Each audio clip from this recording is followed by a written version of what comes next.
Olá, eu sou o pastor Jadir Lacerdas, estou começando com Esta é a Palavra e vou ler aqui Salmo 126, que tem por título Deus é louvado porque retirou do cativeiro o seu povo. O primeiro versículo diz assim: quando o Senhor trouxe do cativeiro os que voltaram a Sião, estávamos como quem sonham. Eu quero falar sobre sonho e pesadelo, que a gente tem o costume de chamar qualquer coisa que passa pela nossa mente enquanto dormimos, de sonho ou de pesadelo, mas está muito acima dessas coisas. Então eu quero falar, exemplificar de uma forma assim: uma pessoa sente algo, sente que não está bem, sente que o seu corpo não é o mesmo e vai ao médico, o médico pega e pede uma bateria de exames e quando chega o resultado, a pessoa está em estado terminal, tem 1 mês ou 2 de vida. Então imagine essa pessoa que tinha tantos projetos, família, toda uma vida pela frente ela julgava ter, e agora ela vai morrer em 1 mês ou 2. E de repente ela tem que voltar para casa e contar para a família aquele desespero, e de repente ela acorda, ela viu que era um pesadelo e ela acorda num sonho, é como que ela ganhasse a vida dela novamente. Agora vamos exemplificar da mesma forma: a pessoa vai ao médico e pede-se um monte de exame e ela faz, e quando chega lá, deu tudo ruim, vai morrer mesmo, e ela tenta acordar e não consegue, ela realmente está doente e vai morrer. Isso é sonho, isso é pesadelo.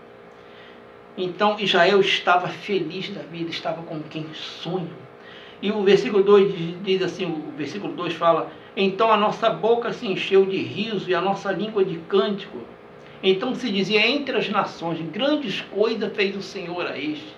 As nações a qual se refere a palavra são um povo vizinho que não era israelita, não era da família, mas ouviam tudo o que acontecia, e eles davam testemunho, diziam: está vendo, vocês estão vendo aquele povo ali no deserto?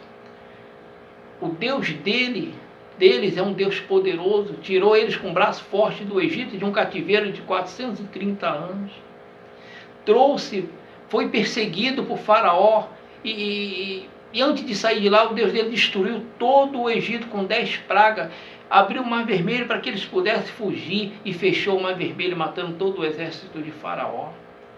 As nações vizinhas davam testemunho dos milagres que Deus fazia na vida dos hebreus.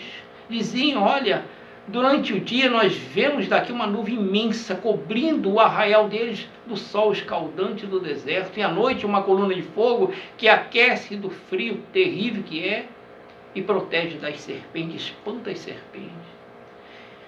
E a roupa deles não gasta, os calçados não gastam. E quando tem sede, fala com o líder deles, que oram ao Deus deles, e Deus providencia água. Mas as nações vizinhas, o povo de hoje que não são crentes, que vê a gente falar de santidade, pregar o evangelho, falar de salvação, que vai morar no céu, também dá testemunho, eles dão testemunho de nós. Eles veem se a gente é crente de verdade, se a gente não é, se a gente são hipócritas, fingidos, atores e atrizes no caminho, nas igrejas, fingindo. Eles sabem disso e eles falam.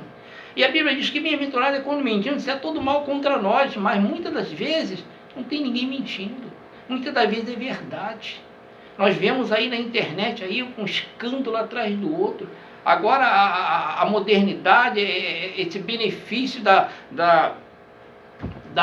informática, isso trouxe para a gente muitas revelações, coisas que antes levava anos, ou talvez não era nem descoberto, hoje fica tudo às claras para todo mundo ver.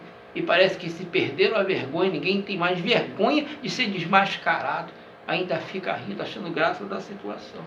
Olha que ponto nós chegamos. As nações vizinhas dão testemunho, davam deles, também falavam deles, falavam: olha, mesmo Deus tirando eles do Egito, de um cativeiro terrível, mesmo Deus protegendo eles, guiando eles pelo deserto, levando eles para a terra deles, para a terra que mana leite e mel, eles não paravam de pecar. Deus mandou que eles destruíssem todas as nações inimigas, eles não fizeram, e depois se corromperam com os deuses desses inimigos.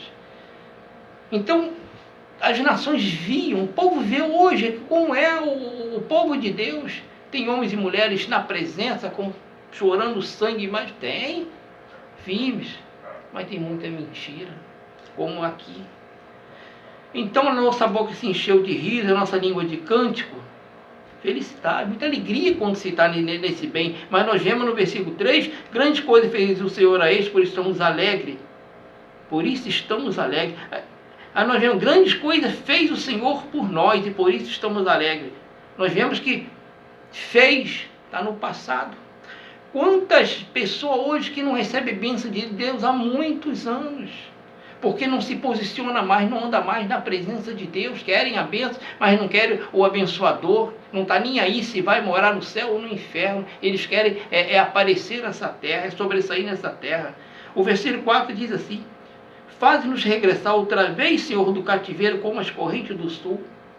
Nós vemos que no Velho Testamento, quase que todo começo de livro começa assim, e tornou Israel a fazer o que era mal aos olhos do Senhor, e o Senhor os entregou na mão dos teus inimigos. E aqui está de novo Israel na mão dos teus inimigos, de novo em cativeiro.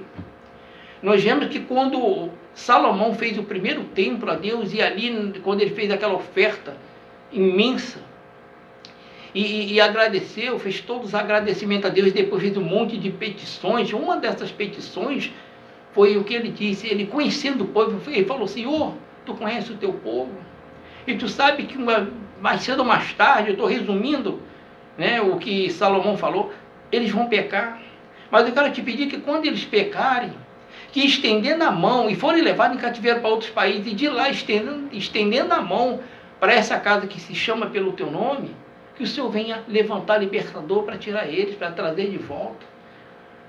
Eu acredito que Deus de repente falou, até pensou, poxa, eu não queria que Salomão fizesse esse pedido. Foi tiro e queda. Israel tornava a pecar, e Deus permitia que inimigos entrassem na cidade deles, no país deles, e levavam eles cativos para lá, para outros países. E de lá, eles poderiam saber quanto é 1 mais 2, quanto é A mais B, mas eles sabiam a direção geográfica, da onde estava a terra dele, da onde estava o templo, e eles estendiam a mão para ali, para aquela direção, e clamava a Deus. E Deus, como prometeu a Salomão fazer, Deus libertava. Aí Deus viu que a hipocrisia era tão grande que Deus passou a fazer o quê? Permite que eles sejam levados em cativeiro, e o povo, o exército inimigo, que ele tem eles como cativeiro naquele momento, aproveita e quebra a igreja.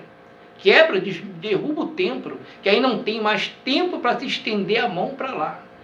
O que acontece daqui a pouco é que não tem mais tempo para se estender a mão para Jesus e pedir perdão. E muitos estão descendo à sepultura, com a vida toda bagunçada, sem certeza de nada para onde vão. E essa é a mensagem, essa é a palavra. E que Deus vos abençoe em nome de Jesus.